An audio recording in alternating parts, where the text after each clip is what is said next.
I've got a couple things we want to go over with some updates on where we're at with our DNA lab and other operations. But I want to start off today first by apologizing. As the Chief of Police for the Austin Police Department and representing my agency, I apologize to the community and to our partners in the criminal justice system that we're in the position where we are today. I'm proud of the Austin Police Department. We are a leading agency across many fronts, but we have failed in the area that's under question now with some of our DNA operations and some of the issues that came forward through the Forensic Science Commission audit. And for that, I take responsibility, and I'm working with a team of leaders to push this forward so that our community has a system that works for them. Y'all are aware, I think, of some of the issues that got us to the point to where we're at. We've had a DNA lab since 2004. Since that time, we've had 17 audits. None of those audits pointed to the issues that ultimately came to the forefront in the Texas Forensic Science Commission audit. And a lot of things have happened since then. We've had personnel that worked in the lab, personnel that managed the lab that are no longer with us. But at the end of the day, I am apologizing on behalf of this department in my role as the chief, and committed to getting us forward on a path that is going to allow us to have a system that works for our community. I can relate to the frustrations of not only the taxpayers who are wondering at the end of the day what the physical impact of this will be, but also to my partners in the criminal justice system that again is making their jobs that much more difficult. I want to let everyone know today that we are ceasing all of our operations towards reopening our serology and DNA functions at the APD lab. We've received additional positions in our budget this year for additional scientists and a supervisor, again, to increase the capacity of our DNA lab. We will not make those hires. We will not hire any other individuals into our lab. You are aware that the letter DPS issued, I believe it was late last week, that they did not want to move forward with anyone other than our two newest scientists in the training program. And that's all we are going to do at this point, is those two scientists will continue their training at DPS under DPS's supervision in DPS's lab. And at a point at which DPS is finished with that training, we will make a decision of what role they will play in any work for APD under DPS's supervision. But again, those are decisions to be made down the road once we have worked with our partners at DPS through the training of these individuals. My role right now, and the role of the folks at APD, is to be a resource to our partners in the criminal justice system. We are working with the mayor, council members, the county judge, the district attorney's office, the county attorney's office, and the defense bar has input as well. Ultimately, it will be the policymakers that will make the decision on what the path from here is and what the future lab structure for our community is that will work best. We will continue as a supportive role, providing them the information that they need to make the best decisions, again, as we go forward. But this is a decision that ultimately will be made by the elected officials. To that end, you all are aware we have a dual process working right now. We are in the city putting forward a request through council, and the county has already done this through the commissioner's court, to fund 2 independent studies. We're going to bring in outside experts. One is going to do a look backwards to get an understanding of how did we get to the point we got to, what allowed these failures to occur, and more importantly, what systems need to be in place in any lab to keep from that. And then the other study will be the look forward, and this will be the work that will go into designing, defining recommendations on what a lab should look like in the future. What should the management structure be? Who should control that lab? And again, that will be the decision that the policymakers will make at the end of the day. A few new issues that have come up as well. We have hired a chief forensic officer. This was done after we had an audit by the Major City Police Chiefs Group on how to best structure our lab organizationally. And we had a retirement of an individual who was running the lab prior to that. We hired an individual to run our lab from Phoenix. And after we made that hire, we started hearing from some of our partners in the criminal justice system that they had concerns over his background and his qualifications. As a result of that, I pulled his transcripts because the information was specifically related to his academic background. And after reviewing his transcripts, I do not believe that he has the qualifications that I want in someone that would run the other functions of our lab that are still operational. Again, we've only shut down serology and DNA. We are still functioning with blood work, chemistry, ballistics, patent prints, latent prints. This individual has been removed from his role overseeing any lab functions, and he is not associated with the lab at this time. And I'm not going to talk any more about him. His future at this point is something that we're working on determining how we will work through that. Additionally, we've put a new commander out over the forensics division. This is Commander Mike Eveleth, who used to be over the department's homicide, robbery, and special investigations unit. He is a commander that has the ability to dig deep, to get into the minutia, and to really understand the finer points. Given what's happened in the lab, we are doing a thorough review of all of the other disciplines. We're doing a review of what we're doing in chemistry, what we're doing in ballistics, patent and latent. And I believe that that the skill that he will bring to this job will allow us to continue to ensure that we are employing the best practices in those specialties in compliance with the ASCLD standards. DPS, again, as I mentioned, is willing to continue to train the two newest scientists, and we have those two individuals that are undergoing that training. And again, we will define what their role will be once we get them through that training. There was also another letter that came out earlier this week, I believe on Monday, and this was allegations made by a former employee of APD's lab several years ago. The complaints were specifically in regards to how we do our blood analysis to calculate blood alcohol concentration levels. This employee made similar complaints several years ago. We forwarded those complaints to the Texas Forensic Science Commission along with DPS. Both of those agencies came in, reviewed our practices, validated our practices, and found that we had done nothing wrong and in fact were compliant. It appears as though she is making very similar allegations this time. However, we did not write them off. We immediately met the next day, members of APD, along with our DWI unit, our scientists that do the blood work, met with representatives from the county attorney's office along with the district elect office to review our practices. Preliminarily, based on that meeting, I do not have concerns at this point with the operations of our chemistry section and our blood analysis.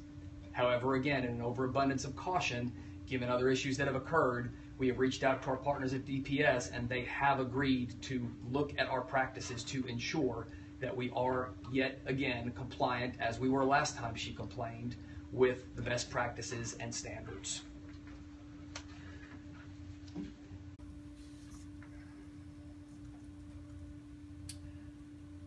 I think at this point, what I'm focused on is making sure that we get a system in place that works the best for our community and for the criminal justice system.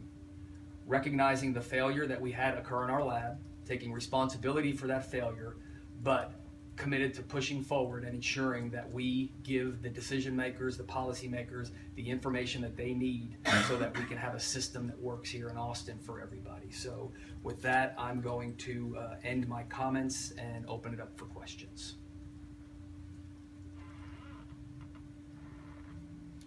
All right. No. Let me stay there. Sorry. No, That was a long pause. That was just a lot of information, so I was just trying to process it all. First of all, did you say you're closing down permanently the DNA lab and the serology? We are making no efforts at this point to open that back up. So I'm not saying there's been a permanent decision. I'm saying as an organization, we are ceasing any efforts to open it up at this point, and the only efforts that are underway are the two scientists that DPS is willing to train. We will continue with that because there may be an opportunity for those employees in the future to work for us under DPS's supervision, but that is a decision to be made many months from now. So not talking about Mr. Riley's future with you guys, but how did you select him sudden you were like, wait a minute, you're not the guy we wanted? It sounds like a very short process or something. Sure. I mentioned earlier that I'm frustrated. I'm frustrated about that as well. We had a system where we held interview boards, we had panels, we had individuals sit on this panel, they conducted interviews, and what they looked for is they looked for the box being checked that he had a degree, but they didn't go the extra step of looking at the documents behind that degree. And that's the documents, as I said, that I have reviewed, and based upon my review of those documents, I don't believe that those qualifications are acceptable for someone that I want running our lab. What kind of degree is it? It's a science degree. Okay, but it's just not the one that you want? It's not performing at the academic level that I would want to see in someone who's going to run the crime lab functions that remain open for our community. Is that more, or am I going to just keep hogging it? In terms of the ongoing DNA testing that is to come, will that continue to go to DPS, or are there other labs? Sure. So, as you know, the city engaged a contract with SWIFS, the Southwestern Institute of Forensic Science, and again, this was to hopefully address the growing caseload that we have. Unfortunately, a lot of folks are using SWIFS right now. The district attorney's office is even forwarding cases to SWIFS. We've been asked to only send 20 cases to them a month, and that is not going to assist us in clearing up the backlog or keeping up with the current cases. So we are actively engaging the science community again, other labs, looking for a solution to handle the current cases that are coming in. Do you expect to see a slowdown in the way the criminal justice system works? Well, again, I think that, the district attorney's office right now is outsourcing the DNA work that they need for the cases that are most critical now, the ones that are approaching trial. So I think that's why we're being limited in the number of cases they want to see from us, because they want to actually be able to process those cases. What went into your decision to close serology and DNA and keep the others functioning? Well, when we got the report from the Texas Forensic Science Commission, back, I think it was in June, that's what the report was focused on. It was focused on the practices that we had ongoing in our DNA serology section. There were no concerns about the blood work, the chemistry, the ballistics. There were no issues with that. So we felt like the appropriate step at that point, and the only area that they recommended at that point was to cease operations with DNA and serology. There's no timetable now to reopen those? No, there is no timetable, nor is there any guarantee that we will reopen them. That is a decision that the policymakers will make once we have this outside study done by an outside expert that tells our community what the options are. And so you said that there were 17 audits throughout this period. To what do you attribute whatever problems there are being missed during these 17 audits? It's interesting. Some of the audits were process audits. They focused on the science and how we do science. Some of them were organizational audits. They were paper audits on our reporting and all of that. But that is what kind of came up when the Texas Forensic Science Commission came in and did the review of us. I think that this has started a discussion in the scientific community because we are ASCLD certified. We've maintained our certification from our governing board through this entire set of circumstances. So I know that the Texas Forensic Science Commission has reached out to ASCLD, and they're having conversations right now about how we were an accredited lab when they came in and found the concerns that they found. Well, and that makes me wonder, so you're talking about how DPS is going to look at our processes again for, which one is this, the Deborah Stevens area? They're for the blood work. For the blood work. But they were among some of the people who looked at the allegations before and thought everything was okay. So how do we know that any study going forward is going to be something we can have confidence in? DPS lab is fully accredited and fully compliant, so we have every confidence in their training of our employees as well as their ability to look at our operations to ensure we are also compliant. I understand that Travis County commissioners are waiting on a plan for you guys to present to them to help move forward in terms of like the cost responsibilities that are being shared. Where are we on that? We're drafting the language for that interlocal agreement right now. So that is actively underway, and we're working to get that in front of our council as early as possible. And I think the next council meeting is January 26th. So that's what we're working towards, is to get that interlocal agreement in front of our council at the earliest opportunity. Could you repeat his name and talk about what role we're gonna have? Oh, I'm sorry, I did not repeat it, I should say it for the first time, my Okay. apologies. This is Ray Ariano, he is the Assistant City Manager and he oversees all public safety, so in short, he's my What? boss. I'm so confused. Thank you, Chief. Just briefly here, Assistant City Manager Ray Ariano. Again, I have responsibility for the public safety service group of departments. Just want to emphasize how serious the interim city manager Hart and I, as well as the city council, take this issue.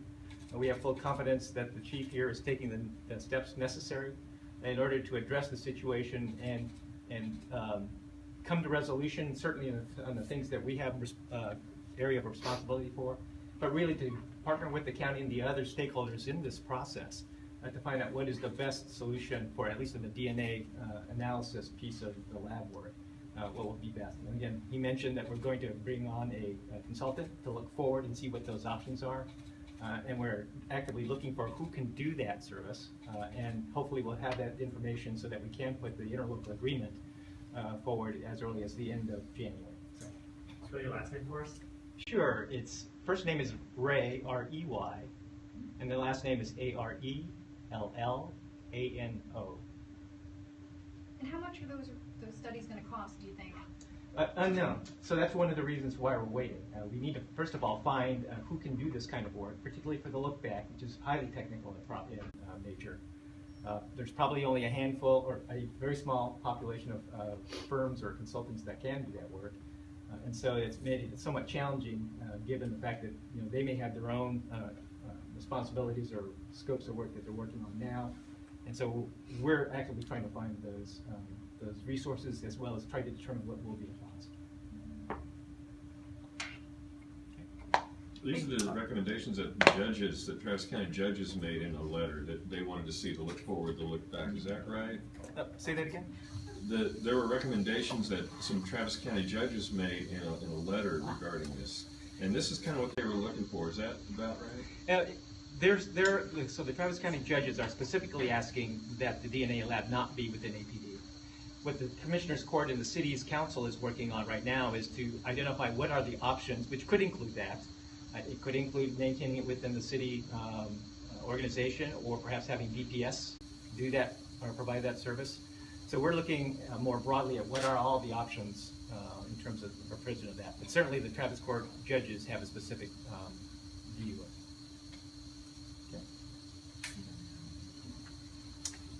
All right, thank y'all. Thanks.